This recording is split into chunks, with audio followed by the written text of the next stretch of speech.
नमस्कार, वंदे मातरम साथियों। मैं अतुल दुबे, संस्थापक स्वदेशी भारत अभियान से।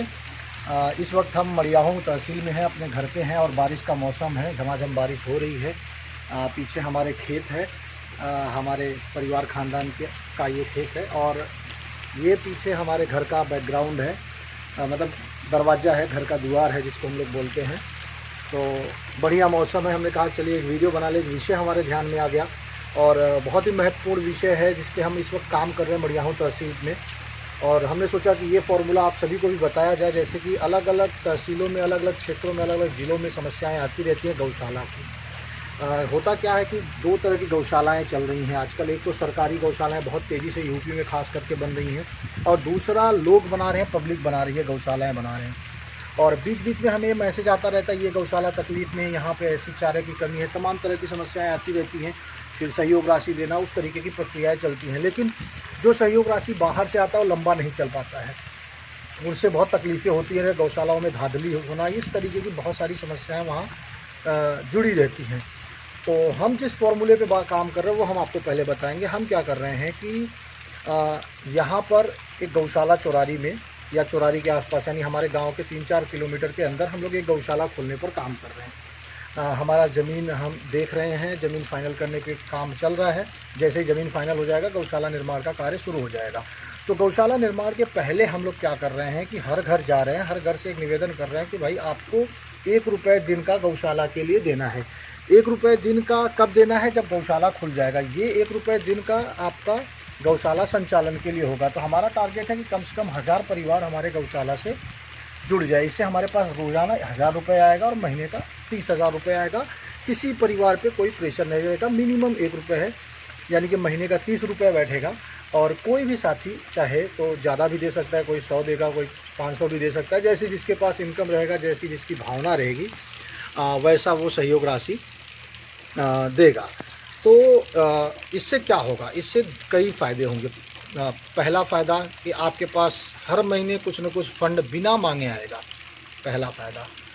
दूसरा फ़ायदा, हर गांव से लोग आपके साथ जुड़ जाएंगे। तो जैसे गौशाला में कोई आपातकाल आया, जैसे कि राजस्थान में कुछ 1-2 साल पहले पथमेड़ा गौशाला में बाढ़ आ गई थी, तो वहाँ पे पूरे बह गए, गाय और सारे टूट गए। तो उस ऐसे परिस्थिति में मैन पावर की ज़रूरत पड़ती है, यानी लोगों की ज़रूरत पड़ती है कि वहाँ आए और श्रमदान करें।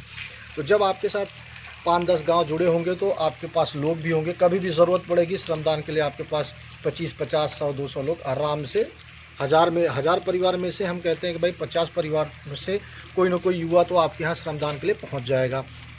तीसरा क्या होगा कि हर गांव से लोग जुड़े होंगे तो धांधली के चांस कम होंगे, क्योंकि इस तरीके की समिति हम लोग बनाएंगे कि हर गांव का वहाँ पे मतलब लेखा जोखा लेने वाला कोई ना कोई हो। इस तरीके का हम सिस्टम बनाएंगे। तो पहला तो धन की समस्या आपकी नहीं होगी, दूसरा मैन पावर की समस्या नहीं होगी, तीसरा जैसे सीजन में, यानी जब गेहूं की कटाई होती है तो भूसा बहुत हो जाता है, बहुत सारे लोग ऐसे सस्ते में बेच देते हैं, बहुत सारे लोग खेतों में छोड़ देते हैं। पुआल के समय में भी ऐसे होता है। तो इस परिस्थिति में क्या होगा कि हर गांव में आपके सदस्य होंगे, गौशाला से जुड़े लोग होंगे। जिस गांव में चारा ज़्यादा होगा उस गांव के लोग क्या कर सकते हैं भाई कि गौशाला से सीधा संपर्क करके गौशाला खरीद सकता है, सस्ते में खरीद लेगा, या फ्री में भी है तो गौशाला में आसानी से पहुंच जाएगा। तो इस तरीके से पूरा का पूरा गौशाला आपकी तकलीफ़ में नहीं आएगी। कभी ऐसी परिस्थिति बन गई भाई कुछ आपको निर्माण कार्य करना है, समझिए कि आपको 1 लाख रुपए की ज़रूरत है। अब अगर आपके साथ 1000 परिवार जुड़े हैं तो आप क्या कर सकते हैं, सभी को एक मैसेज डाल सकते हैं भाई हमें 1 लाख रुपए की ज़रूरत है गौशाला निर्माण के लिए, ये काम करने, इसलिए हमें 1 लाख रुपए चाहिए। सभी को आप मैसेज डाल दिए कि भाई कम से कम सब लोग 150 रुपये दीजिए। तो अगर हर परिवार 100 रुपये दे देता है तो आपके पास 1 लाख रुपए इकट्ठा हो जाएगा। तो कहने का क्या मतलब है, अगर आप ये 1000 परिवार स्थानीय जो आसपास के हैं, अगर ये जोड़ने पे आप काम करेंगे तो आपकी गौशाला कभी तकलीफ़ में आएगी नहीं। ये हमारा विश्वास है। और लोग जुड़ भी जाएंगे। 1 रुपये किसी के लिए बहुत बड़ी चीज़ नहीं है, बस आपको उनको समझाना होगा, उनको प्रयास करना होगा और स्वच्छ छवि वाले लोग जाके लोगों से मिले। ये काम हम अपने क्षेत्र में कर रहे हैं, अपने गांव से हमने शुरू किया है। परसों हम 20 घरों में गए और वहाँ पर हमने ये सारी बातें कहीं और 20 घर तैयार हो गए। 1-1 रुपये क्या, हम महीने का 50 भी देने के लिए तैयार हैं। इस तरीके की बातें हमारे सामने आई हैं, तो सोचा कि चलिए आपको भी बता दें। अगर आपको ये वीडियो पसंद आए तो शेयर ज़रूर कीजिए, क्योंकि बहुत जगहों पे गौशालाओं की समस्याएं हैं। और अगर इस फॉर्मूले पे काम होगा तो उम्मीद है कि गौ माता तकलीफ़ में नहीं आएंगे, गाय की रक्षा होगी, संस्कृति की रक्षा होगी, बहुत कुछ अच्छा होगा। धन्यवाद। जय हिंद। वंदे मातरम।